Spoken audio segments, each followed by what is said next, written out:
મનમાં ઉત્સાહ અને આંખોમાં સપના, માતા પિતાના હાથ પકડીને ફરતા બાળકો, આ દ્રશ્ય કાંકરિયા કાર્નિવલની સાચી ઓળખ બને છે. પણ ત્યારે એક કોમળ લગભગ 6 કે 7 મહિનાના બાળકથી તેના માતા પિતા છૂટા પડ્યા હતા. બીજી એક એવી ઘટના બની કે એવું તો શું થયું કે આ લાઈવ કોન્સર્ટ દરમિયાન 108 આવી. ચાલો જાણીએ આ વિડીયોમાં. નમસ્કાર મિત્રો, આ ગુજરાત ભૂમિય યુટ્યુબ ચેનલમાં આપનું હાર્દિક સ્વાગત છે. મિત્રો, અમદાવાદમાં કાંકરિયા તળાવ ખાતે દર વર્ષની જેમ આ વર્ષે પણ કાંકરિયા કાર્નિવલ ઉજવવામાં આવ્યો હતો. પરંતુ આ વર્ષે કાંકરિયા તળાવની ગેટ એન્ટ્રી ફ્રી રખાઈ હતી. આ કાંકરિયા તળાવ ખાતે યોજાતો કાંકરિયા કાર્નિવલ 25 ડિસેમ્બરથી 31 ડિસેમ્બર સુધી ચાલતો હોય છે. ગઈ 28 ડિસેમ્બરના દિવસે લાઈવ પરફોર્મન્સ ગીતાબેન રબારીનો સ્ટેજ પ્રોગ્રામ રાખવામાં આવ્યો હતો.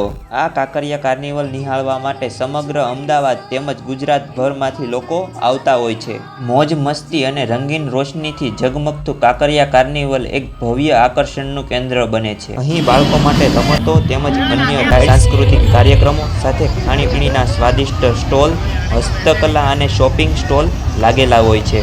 સાંજ પડતા જ કાંકરિયા તળાવની આસપાસ લાઇટિંગ અને મ્યુઝિક સાથે કાર્નિવલનું સાચું સ્વરૂપ દેખાય છે. પરિવાર, મિત્રો અને બાળકો સાથે અહીં મોજ મસ્તીનો અદ્ભુત ઉત્સવ કાંકરિયા કાર્નિવલ બને છે.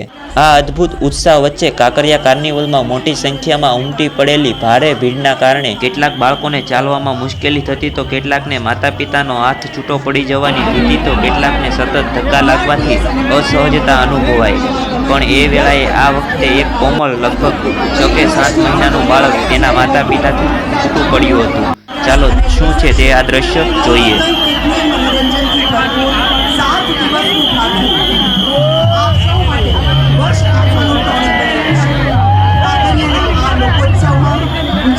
વિશ્વ પ્રસિદ્ધ કલાકારોની કલાને લાખોની સંખ્યામાં આપ સૌ નગરજનો નિઃશુલ્ક માણી રહ્યા છો. સૌનો ખૂબ ખૂબ આભાર માનું છું. ફરી એકવાર અમદાવાદ મ્યુનિસિપલ કોર્પોરેશન નગરજનોની સુરક્ષા માટે સૂચના આપી રહ્યું છે કે મહેરબાની કરી આપ આ કાર્યક્રમ માણવા આવ્યા છો. પ્લીઝ કાંકરિયાની પાળ ઉપર ઊભા ન રહેશો. તો આવો હરિહરભાઈ પટેલને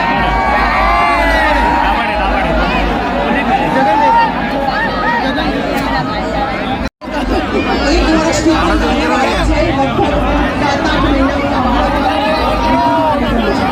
આમ કાંકરિયા કાર્નિવલની ભીડ એટલી વધી ગઈ હતી કે ભીડને રોકવા માટે તંત્ર દ્વારા કાંકરિયા તળાવના બધા ગેટ એન્ટ્રી બંધ કરવામાં આવી હતી.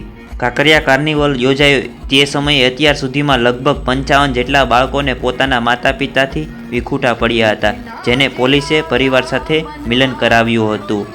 આવી એક અન્ય ઘટના જેમાં મોટી સંખ્યામાં ઉમટી પડેલી ભીડના કારણે અમુક લોકોને બેભાન કે ગુંગળામણ થયા હોય તો તંત્ર દ્વારા 108 મારફતે હોસ્પિટલ લઈ જવાયા હતા. તે સમયે આવેલા અમદાવાદીઓએ 108ને ભીડ વચ્ચે પણ રસ્તો કરી આપ્યો અને કાંકરિયા કાર્નિવલની સાચી ઓળખ બતાવી હતી. તે શું છે ચાલો આપણે દ્રશ્ય જોઈએ.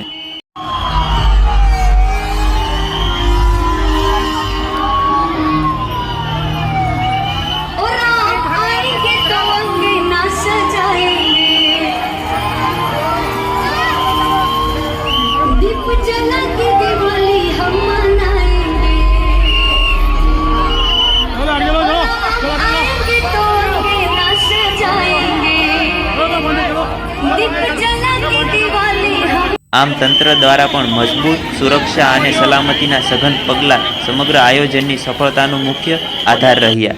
કાંકરિયા કાર્નિવલમાં લોકો નિર્ભય અને આનંદપૂર્વક ઉત્સાહ માણી શકે તે માટે પોલીસ દ્વારા બહુસ્તરીય સુસ્ત અને આયોજનબદ્ધ બંદોબસ્ત ગોઠવવામાં આવ્યો. કાંકરિયા કાર્નિવલના પ્રવેશ દ્વાર પર કડક ચેકિંગ, સતત પેટ્રોલિંગ અને આધુનિક ટેકનિકલ સાધનો દ્વારા સમગ્ર વિસ્તારનું પોલીસ કર્મીઓ દ્વારા સ્નિગ્ધ પ્રવૃત્તિઓ પર કડક નજર રાખવામાં આવી. સમગ્ર વિસ્તારમાં સીસીટીવી કેમેરા અને ડ્રોન મારફતે ભીડનું નજર રાખવામાં આવી. આમ હજારો લોકોની હાજરી વચ્ચે પણ દરેક નાગરિક પોતાને સુરક્ષિત અને નિર્ભય અનુભવે તે માટે પોલીસ અવિરત ફરજ પર તૈનાત રહી. મિત્રો, તમને આ અમારો માહિતી વિડીયો પસંદ આવ્યો હોય તો વિડીયોને લાઇક કરી અને અન્ય લોકો સુધી શેર કરજો.